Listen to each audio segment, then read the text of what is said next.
story broke yesterday that Oregon and the Big Ten have had very preliminary conversations. They have not included Oregon's AD or the Big Ten Commissioner, Kevin Warren. So are they really happening? I mean, what exactly is the conversation that happens between Oregon and the Big Ten if it doesn't include the people that would actually make the decision? Yeah, well, I'm a little busy today. Got some other stuff on the old Slack channel to get to. So can you talk to Oregon about whether or not they could be in the conversation? What is this? This is like the 16th person inside the athletic department talking to like the fourth most important person of the Big Ten. They've had conversations. The bit is this. I strongly am anti all of this realignment. I have a disdain for the idea of college football becoming two mega conferences. I don't like the idea of all of the regional uniqueness of college football getting washed away because now we just have an NFC and AFC. I hate that.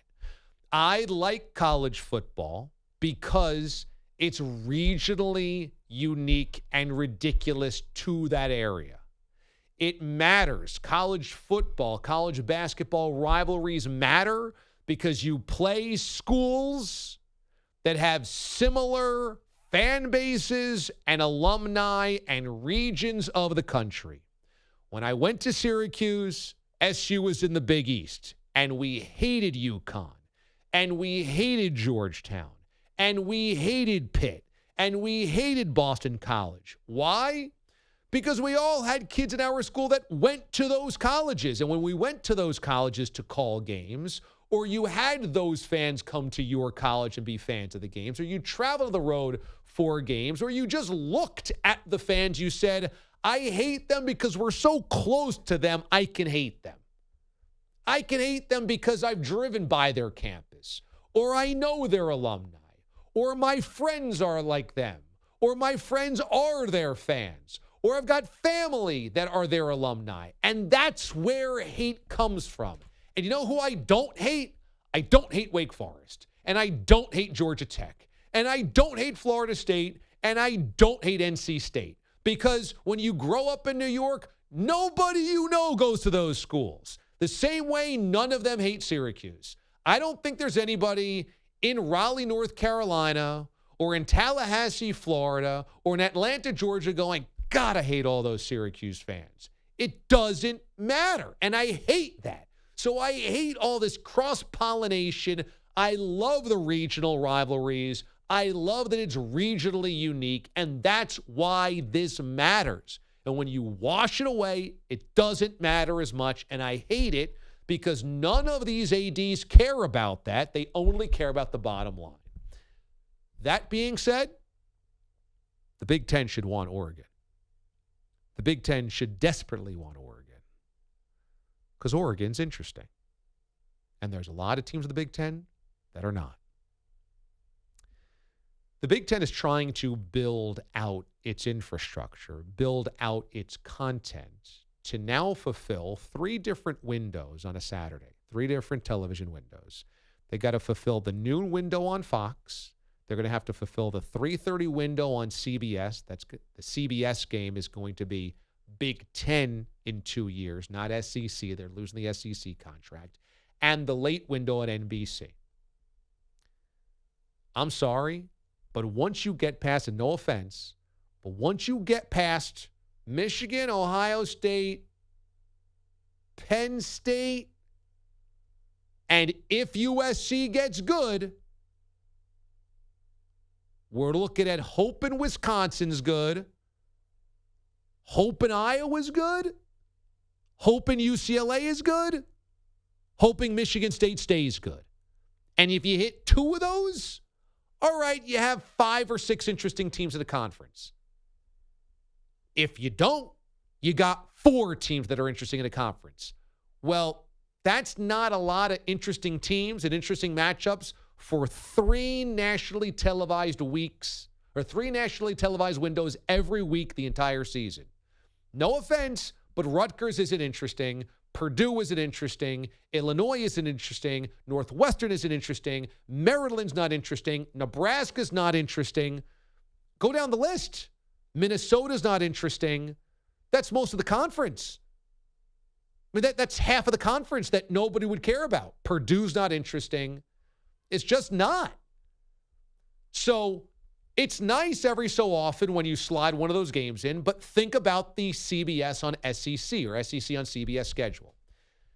You get 3 or 4 Alabama games a year. You get 3 Georgia games a year. You get Auburn games. You get LSU games. You get Texas A&M games. And then when Kentucky is good, you get the Kentucky-Florida game. You get Gators games when they're good. There's enough brands in there where, look, suddenly Ole Miss is interesting. Okay, you're going to put Lane Kiffin on two Saturdays a year, maybe 3 Saturdays. Now that Tennessee is interesting again, great. You have another brand that's interesting. And 103,000 people at Rocky Top is super interesting. You know, you can't squeeze blood out of a rock. I'm sorry, going to Piscataway, New Jersey for a Saturday night in October just is not going to be compelling theater. There's only so many Purdue games you can put on national TV where people are like, all right. I mean, honestly, CBS got the Big Ten package. They put together this kind of wonderful and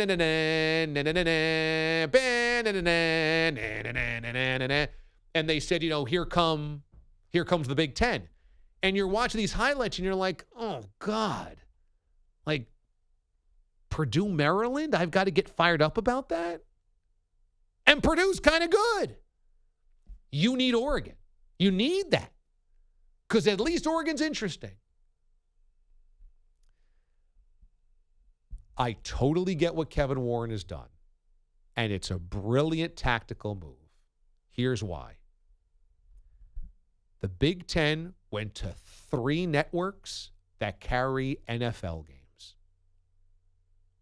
And so every week during NFL noons or 1s or 3s or 4s or Sunday Night Football, you're going to get a promo or 2 of next week's Big Ten game.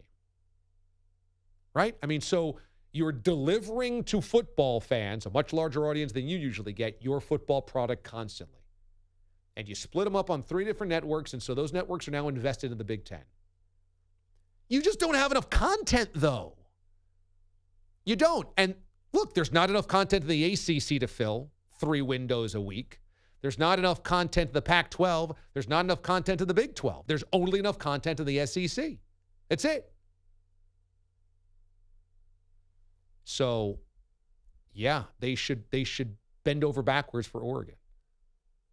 Oregon's interesting. Oregon has a great game day atmosphere. Oregon brings a different part of the country, which makes it kind of unique and interesting. It has crazy uniforms. It gets 5-star kids. They win regularly. They've had big NFL talent. You know, do you need UCLA? Not really, but it pairs well. It's like wine and cheese. It pairs well with USC. Do you need Washington? No offense, but no. It pairs well with Oregon. It pairs well with the West Coast teams that might have traveling partners, but you don't need Washington. I think you need Oregon. I really do.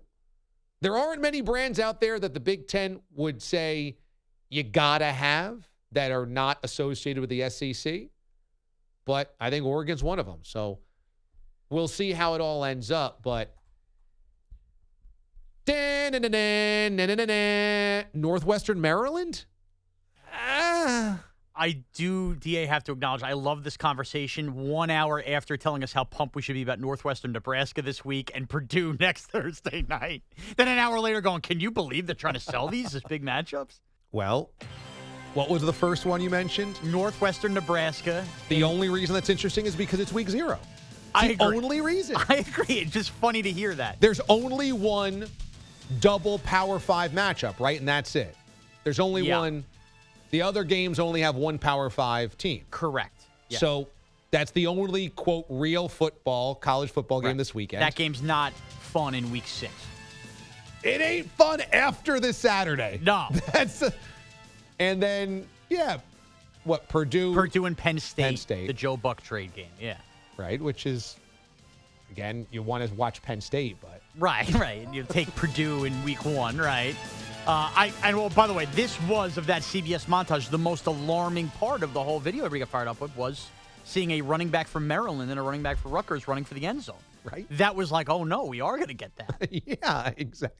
That's the Mizzou SEC on CBS game.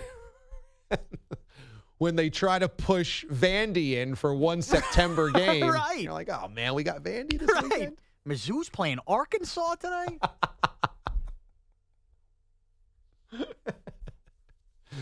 And the funny thing is, even when Arkansas is the SEC game,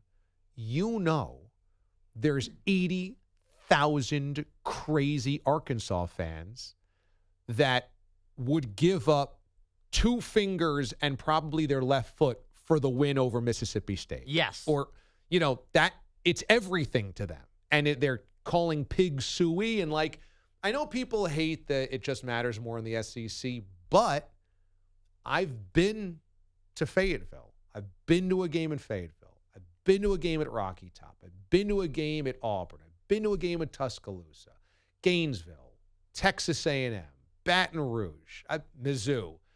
It's hard to find a fan base in the SEC that wouldn't give up a limb or their firstborn if it meant a big win. If it was the rivalry game, they would do it. It's just not happening in other conferences. Right, yeah. You're not going to Purdue and, basically not ducking out for the Chicken Factory tour after the game. I mean, come on. Is there a chicken factory? We're not even doing this. It's the Purdue Chicken Company uses Purdue, Indiana.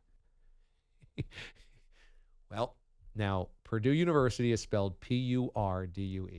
Purdue Chicken is Perdue. Come on.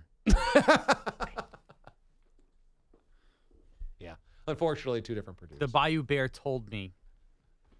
Great authority. From the. This is the best sentence ever because it starts with the Bayou Bear told me. The stupid Seinfeld episode we work for Tyson Chicken that's the only things to do in Purdue are do the Chicken Factory tour and go to games. I don't know where Purdue Chicken's headquarters are, but Purdue Chicken and Purdue University are spelled differently. You reeled you right in on that one.